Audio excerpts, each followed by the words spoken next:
Number 142, Brandon Nichols, the hardcore kid. Mission? Review crappy movies and find the hardcore hit long sought. I'll be honest, growing up, I was never a big fan of Tom Warburton's Kids Next Door. I did admire the voice acting, though, featuring some awesome talents like Ben Diskin, D. Bradley Baker, and Lauren Tom. Mrs. Holt. But overall, I thought this show was kind of weird and overly stereotypical. It's almost like a 10-year-old version of Teen Titans, added with a ton of sugar and glue sniffer. But you know what? When you look back on it, it actually doesn't seem all that bad. In fact, it's probably one of Cartoon Network's last good programs before ultimately collapsing amongst a pile of crappy cartoons. Teenagers today still watch it for the good old nostalgic feel, despite the fact that, like I said, it has quite possibly one of the most stereotypical casts of characters in animation history. You've got number 1, Nigel Luno, the British Bulldog. Number 2, Hoagie Gilligan, the Fat American. Number 3, Kooky Sandman, the Japanese Lolly. Number 4, Wallaby Beetle, the Awesome Aussie. And number 5, Abby Lincoln, the Black Beatnik. And due to the fact that almost the entire cast is American, pretty much makes this the most quasi-racial cartoon since Fritz the Cat. How charming. Now, there were 6 seasons and 2 TV movies, one of which is the series finale called Operation Interviews, and the other is an hour-and-a-half-long splatterfest called Operation Z.E.R.O, or Z.E.R.O Explanation Reveals Origin. In other words, this movie has a story, but absolutely no explaining. After all, explanation is overrated, is it not? But believe it or not, there are a lot of people who really enjoy this movie, and I hope I enjoy it too, because I am desperate for a hardcore hit. Hell, I haven't gotten one since my Nightmare on Elm Street 3 review, and that wasn't even a kid's movie. But don't worry about Freddy, guys. Just sit back, relax, have some tapioca pudding, as we indulge into the delightfully brain-damaging movie from down the lane. Codename Kids Next Door, Operation Z.E.R.O. There is a story some kids tell of when the world was ruled by an evil adult. A story about a boy, a book, and a tree. We then see shots of a giant factory in Linden, New Jersey, which features kids held as slaves being forced to make gigantic amounts of tapioca pudding for the evil grandfather. It's almost like a tapioca holocaust, if you will. But 2 kids named Monty and Benedict are able to escape the factory and climb into a randomly placed tree. You can't just run off in the middle of your shift! Pappy's gonna be awfully sore! Oh, let him, Ben. We've been slaving and making tapioca for him for 1,100 days straight. And all he does is sneer like he's the evil king of the world or something. He is the evil king of the world. The Fuhrer gets angry when he doesn't have his pudding. So the 2 find a secret area in the tree and then find a book that gives instructions on how to rebel against adults. Where does the book come from?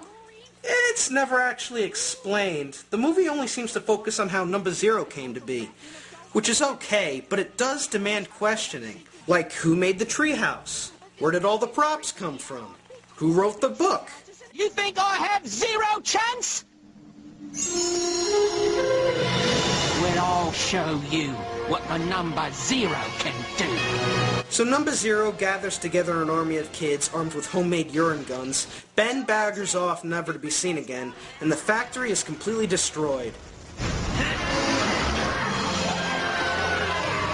But Grandfather is pissed off at the destruction of his work. Not to mention, he looks like the Goblin King from Herschel and the Hanukkah Goblins. Then number 0 fires his laser at Grandfather, and then fade to black. Some kids say number 0's victory that day was the dawn of the 7th age of the Kids Next Door. Others say this story is only make-believe. There never was a number 0, and there is no book of K&D. But I believe the book exists, and I know what I will write in those pages if I ever find it. 5 words only. I am Kids Next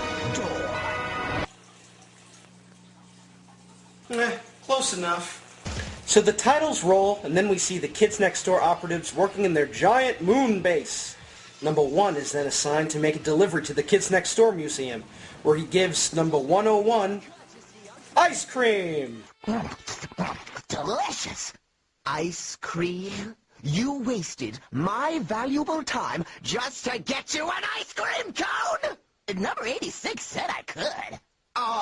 The next time you call, it had better be important. Welcome to the Kids Next Door Seriously Cool Museum of Artifacts and Stuff. What is this? That, my dear Sonia, is the one and only recommissioning device, said to be built by number 0 himself. It could reawaken anyone's memories, even if their minds had been wiped clean in one of our decommissioning chambers. Oh, I'm sure that little camera box there won't play any important role in this movie. And it doesn't take long until the adults start attacking, and we get another mindless fight scene.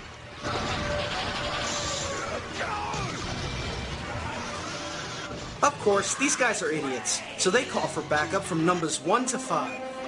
Incoming citizen from Moonbase. And a priority encrypted triple distress code from number 101 at Kids Next Door Museum. Says this time it's important. Your girlfriend's calling from the mall. She wants to know what kind of socks you want. Ah, kooky. The girl who talks to rainbows and has the IQ of a chocolate chip cookie that's been in the oven for too smegging long. Back in space, the moon base is now under attack by a pirate army led by Captain Stickybeard, voiced by none other than Mark Hamill. Oh, Stickybeard, here's there's Blurfleberry ice cream in that base. Want some, lads? I, Captain Skywalker. I mean Stickybeard. Spankaholic! Time to teach you the Australian word for out! Did I mention number 4 is actually voiced by D. Baker? Ridiculous! Nice that the Australian word for ouch would steal the ouch, will be... Is that a kangaroo? That's how you say ouch in Australian. I kick ass for the Lord! Oh, it's so cool to be finally saved by the illustrious Sector V! You know, I have all kinds of Sector V stuff. Number 5's Blurpleberry Supreme. Number 4's Report That Sickened the Werepoodle. The Sector V Chronicles DVD, number 3's Battle Ready Armor, some number 1 and 4 Yowie. I've just got to get your autographs. I mean, I obviously have all your autographs already, but not in red. Be right back. Number 5 say we split before a fanboy finds a crayon. So once Stickybeard and all the rest of the villains are defeated, Sector V heads back up to the moon base where they meet up with Nigel's girlfriend, number 362, Rachel McKenzie, a.k.a. the Mega Bitch. Nigel Uno, I have one thing to say to you. Are you out of your mind? That's what you get for having Michael Bay direct your movie. I had to save the museum. It contains all known artifacts of number 0. It was a diversion, Baldy! For the first time ever, some super village to coordinate all our sworn enemies to attack us simultaneously! As Supreme Commander, it is my job to decide what the villain's true objective is, so we can counterattack as a team! You can't just decide what the battle priorities are by yourself! My team saved the museum and the moon base. Even if it was a diversion, the museum is always a priority. It's a shrine to number 0. It's an inspiration for kids worldwide. That's the attitude I'm talking about. In the middle of a battle, we don't need dreamers who only care about made-up heroes like number 0. I was going to offer you the position of Global Tactical Officer, but I won't take a chance on a boy who flies off the handle before he listens. So, I'm giving the post to number 86. Oh dear God, not 86. Yeah! In face, boy! Yeah! That's your emergency number 1! Get your lazy butt up to the moon base right now! The module is operational. I used it... Hawkeye! That's the most unconvincing Scottish accent I've ever heard in my life. You see, this is what I mean when I say the show is stereotypical. All the accents are fake. Man, Mr. Warburton, you couldn't find any foreign voice actors for these kids? Like Mr. British Guy? Hello, I'm Mr. British Guy. You may know me doing voice work in such films as Moon Over London, Living in Liverpool, and Ricky Gervais' Happy Hour. And I just wanted to say how outraged I am hearing these silly adolescents with their phony accents, insulting our motherland. It's all the work of those stupid, fat Americans who think they rule us. Well, bugger them! We have William Regal! And if you are ever to cross paths with us... Am I leaving now, dude? You're scaring off my viewers. Oh, sort of, Chowder. A distress call then comes in from number 101. He says that the whole attack was merely a diversion so that the villains could steal Number Zero's recommissioning module and bring it to the Villain Convention Center. Dear God, it's like the SoccerCon of pedophiles. It's bad enough we already have weeaboos trying to brainwash people out of existence. And what a better asshole to run the event than the Kids Next Door's biggest villain, Father, played by voice acting legend Maurice LaMarche. And I want to thank each and every villainous one of you for today's attacks on the hated Kids Next Door. Seriously, guys, good hustle out there. Father, I should have known. Today I shall release upon those brats the world's most ultimate evil. The one evil that is greater than I is... Grandfather! What? Is it time for wee-wees already? Jeez, Father Jack Hackett really let himself go. Ice biscuits! So Sector V ends up getting captured by Kree and Chad, and Father uses the recommissioning module on Grandfather, turning him back into the scary shadow guy from earlier. That's you, son. Thank you for reawakening the pure evil. For this time, I shall transform each and every snot-nosed brat on this planet into ancient, ageified senior city zombies before I force them to produce bowl after bowl of sweet, delicious tapioca for me!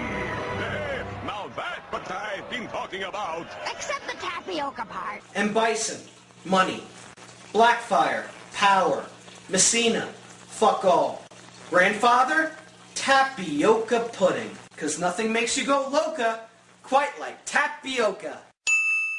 And to ensure that Grandfather's plan works, he's going to transform everyone who was ever a kid into zombies.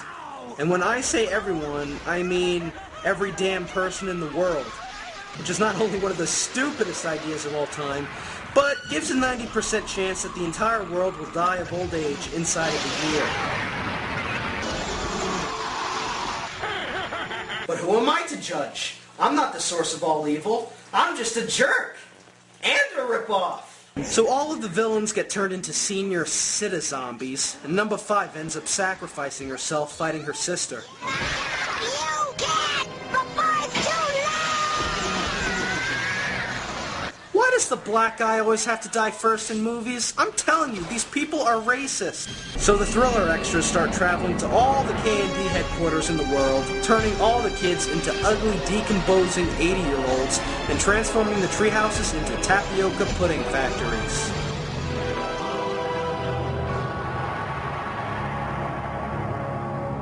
Hey, I'd be careful not to eat too much pudding, Bertram. There is always the threat of diabetes.